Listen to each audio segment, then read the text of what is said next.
Өрөөнд жишээл гэдэг мэдээллийг өнөөдөр хийж байна. За тэгэхээр түрүүн 118-ын бүлгийн гишүүн ерөнхий сайдтаар сайн байна уу гэж жигшиг болсон бодвол сайн байна гэдэг хариултын нэг бол бас шилэн талдаа орох бахаа. Эрх мэдэл өөрийгөө хяндаг, бусдыг хяндаг гэж би түрүүн энэ дээрээс хэлсэн. Та бүхний эрх мэдэл бол бүх эрх мэдэл 118-ын бүлэгт 3 намд хатаглагдаж байгаа. Тэр үедээ 118-ын бүтэн бүлэг маань цөөнхийн эрх мэдлийг хуваалцдаг болсон. Цөөнх гэдэг энэ дээрээс үг хэлэх хэрэг байдаг юм уу? Яг үндэ ингээ хараад ахаар тэгээд байгаа шүү дээ. Бие биенээсээ асуулт асуугаад одоо энэ засаг бүрдүүлж байгаа 3 намын сайд нарын нэгнээс нь асуухад өөр намын сайд өмнөөс нь хариулж өгöd байгаа шүү дээ. Хин асуугаас хамаарат. Энд ч одоо олох юм уу цөөх юм. Энэ улсын хурал дээр байгаа дэгийн тухай холбоотойгоор байгаа энэ нөхцөл байдал нь засгийн газарт хэрэгтэй байгаад байгаа юм уу хэрэггүй байгаа. Аргагүй ирхэн дэгийн хууль ийм учраас өнөөдөр бид нар яг чаргагүй л байдалд байна. Энийг өөрчлөё. Засгийн газар кабинетийн шугамар зарчмаар ажилдгаа. Гэт энийг их хурлаа засгийн газраа хоорондын харилцаагийн шилэн байлгах, бусад шийдвэрүүд нь шилэн байхад нь дэм болох үүднээс энэ дээр маш олон хуулийн төс засгийн газар санаачилж оруулж ирвэл амар биш үү. За ил тод байдлаа яаж хангах гээд байгаа юм бэ? Ямар арга хэрэгсэл, ямар хэлбэрээр юу хийж ил тод байдлыг хангах? Ил тод байдлыг хангана гэдэг чинь ерөнхийдөө бол бид нар ингээд шилэн эднэр гээд яриад ирэхээр дандаа засаг талын, эрх баригч талын нээлттэй ил тод байдал гэдэг талаасаа хандаад эхэлдэг. Нөгөө талдаа буюу иргэдийн мэдэх хэрэг гэдэг талаасаа хэр хандаж чадах юм бэ? Ил тод байдал чинь тэрэндээ хурж үйлчилж чадах юм уу? Ямар нэг хэмжээгээр шөмжил хэлсэн, ямар нэг хэмжээгээр юмор хэлсэн, шоколад ганц үг хэлсэн хүмүүс ч гэсэн их бага хэмжээгээр шийтгэл аваад байгаа шүү. Хүн намын Наранбай аюу сайд руу өндөг шийдлээгээд за одоо зөрчлийн хуулийн дээр тийм л юм байж.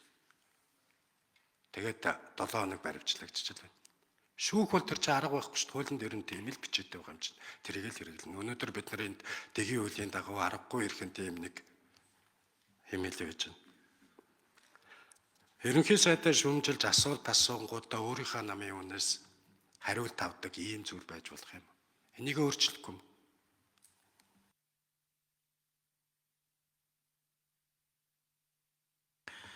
За оюун сайхны Алтан гэрэл сайд хариулт өгье. За түрүүн Жаргалан гишүүний асуултанд гарсан, үгэнд гарсан, босаа Ботоод гишүүний асуултанд гарч ил тод байдлын тухай. Ил тод байдал чухлаа.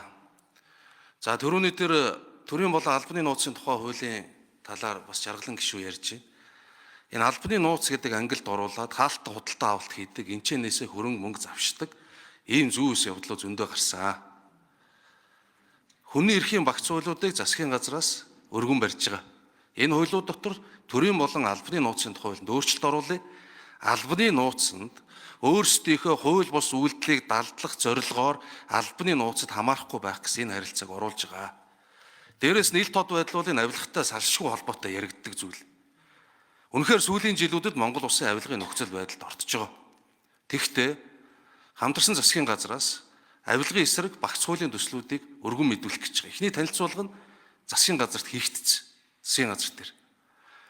Энэ хүрээнд авилгын багц хуулиуд тэр дундаа энэ нийтийн албан тушаалтны хууль бус хөрөнгийг хураах нөхөн төлөвлөх тухай хууль гэсэн энэ хууль бус орж ирж байгаа. Ер нь энэ хамтарчлаа та нар авилгын эсрэг тэмцэл чи юу болох вэ? Яаж хийх вэ гэж байгаа. Хамтрах ерөөсөө авилгын эсрэг тэмцэлд хамаагүй. Тэр хамтарна уу, ямар нам байна уу, энэ танхим дотор сууж байгаа хүн байна уу, урд нь төрийн өндөр албан тушаалд байсан уу, энэ авилгын эсрэг тэмцэлд ерөөсөө хамаагүй. Ил талдаар бас янз янзын мессеж өгж байгаа. Зарим нэг хууль хяналтын байгууллагын дарганаараа дамжуулж дэмий юм биш үү дээ. Хүн хэлсдүүлэх гэж байгаа юм биш үү? Ийм хууль гаргаад хэрэггүйтэйгээ тийм нөхөрсөг байдлаар гэдэг нэрийн дор зөндөө сануулгууд өгж байгаа, ирж байгаа. Тэгэхдээ Монгол Улсын засгийн газрын авилгын эсрэг тэмцлээс ухрахгүй. Үүнийг их бид нар хийж хэрэгжүүлэх ёстой. Ингэжээж урагшаа яв. Ардчилсан намын гишүүн байж хөрөнгө хураах тухай ярьлаа гэдэг бас яриад байгаа. Тэр ардчилсан намын гишүүн байх, аль намын гишүүн байх энд ерөөс хамаагүй. Хулгай бол хулгай байдаг, хулгайч бол хулгайч байдаг. Авилгал бол авилгал байдаг. Монгол улсын үндсэн хуулийн 16 дугаар зүйлийн 3-т заасан байгаа. Монгол улсын иргэн хөдлөх болон өөдлөдөх хөрөнгө шударгаар олж авах хэрэгтэй. Шударгаар. Хинч хулгай ихгүй, хинч авилга авахгүй. Тэгэхээр энэ чиглэлийн багц хуулийн төсөл орж ирнэ. За тэгээ энэ хуулийн төслүүд батлагдаад сая бас засгийн газраас өргөн мэдүүлж байгаа хүний эрхийн багц хуулиуд батлагдах юм бол хүний эрхийн нөхцөл байдал гэдэг өөр ил тод байдалтай бас холбоотой авилгын индекс нөлөөлдөг зүйл. Өмнөх сайдууд нэг ялангуяа өмнө хууль зүйн тодорхойн сайдаар ажиллаж исэн Нямбаатар сайдын үеэ санаачлаг гаргаад энэ авилгын индексийг бууруулах талаар явж исэн зөндөө ажлууд байна. Үүнийг сүүлийн 6 сарын хугацаанд маш идэвхжүүлж байгаа ерөнхий сайд өгсөн үүргийн дагуу Transparency International байгууллагын удирдлагууд, олон улсын байгууллагууд бид нар энэ хүний эрх авилгын чиглэлийн асуудлуудад танилцуулж